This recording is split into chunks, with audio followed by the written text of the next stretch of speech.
क्या थे और क्या हुए। जब हमारा संविधान नहीं बना था, जो भारत का संविधान है, जिसकी वजह से आज हम बोल रहे हैं और कपड़े पहने हैं, गाड़ी से चल के आए हम लोग, ये हमको किसके द्वारा मिला गया? किसके द्वारा मिला? बाबा साहब डॉक्टर भीमराव अम्बेडकर अगर भारत का संविधान नहीं लिखे होते, अगर हमें आज़ादी नहीं मिली होती, तो क्या हम आप यहाँ बैठ सकते थे? नहीं बैठ सकते थे। आप लोग 70-80 साल पहले हमारी स्थिति क्या थी, ये आप लोग जानते हैं। जब हमारी सरकार यूपी में, उत्तर प्रदेश जो हमारी बहुजन समाज पार्टी की सरकार बनी, तब से हमें आपको इंसान समझा जाने लगा। मानव कांशीराम साहब अपना पूरा परिवार छोड़ के चले आए थे, ए ग्रेड की नौकरी करते थे, डीएम के औहदे से ऊपर डीएम थे, अपने इलाके के 1 ग्रेड की नौकरी थी। उनको क्या जरूरत थी समाज में उतरने की, अपना परिवार छोड़ने का, अपना घर छोड़ने का। लेकिन मानव कांशीराम साहब ने जब अपने समाज के पास गए और जब हमारी दुर्दशा देखी, SC ST OBC माइनॉरिटी की, जब दलितों को देखा, वाल्मीकियों को देखा, पासी को देखा कि हमारी स्थिति क्या है,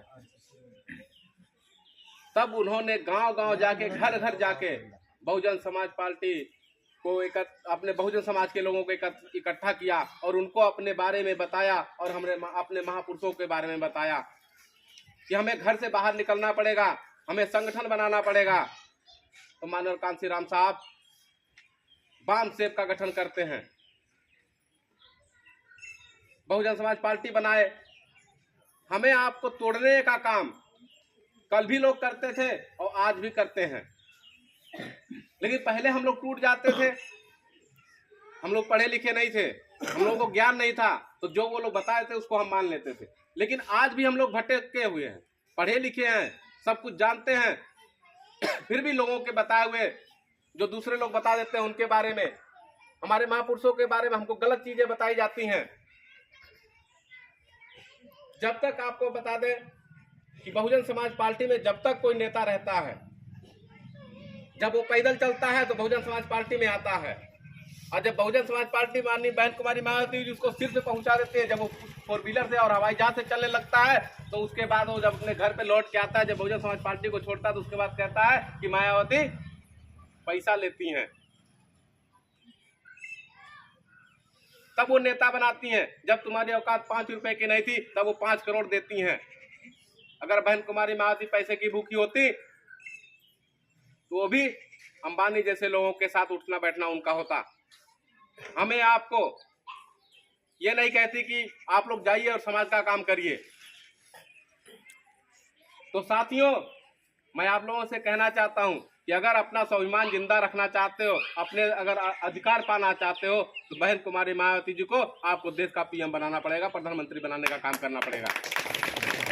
ये हमारा आपका केवल कर्तव्य नहीं है, न मंडल अध्यक्ष जी का है, न अध्यक्ष जी का है, हमारा सबका कर्तव्य है कि हम घर घर पे जाएं और अपनी बात लोगों तक पहुंचाएं।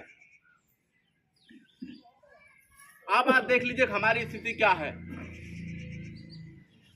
हमारे लोगों को आज उत्पीड़न किया जा रहा है, लेकिन ये सरकार जो है क्या कर रही है? गूंगी बहंगी सरकार क्या है? ये चुप से साधी हुई है। हमें जात के नाम पे, हमें ऊंच नीच के नाम पे, हमें हिंदू मुस्लिम के नाम पे भड़काया जा रहा है। हम लोगों का क्या अस्तित्व है? हम लोग पढ़े लिखे हैं, अपने लोगों की बात नहीं सुनते। उनके लिए गलत है तो बात उनके लिए आज भी हम अछूत हैं। अगर आप यूपी में छोड़ के किसी और देश में, प्रदेश में पैदा हुए होते, आपकी भी स्थिति यही होती।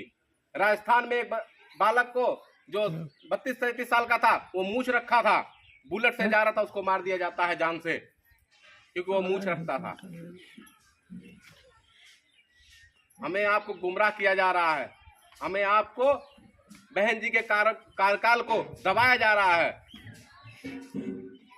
जब बहन जी की सरकार थी तो हम लोगों को क्या क्या मिला? फ्री एजुकेशन हम लोगों को मिलता था, फ्री शिक्षा मिलती थी।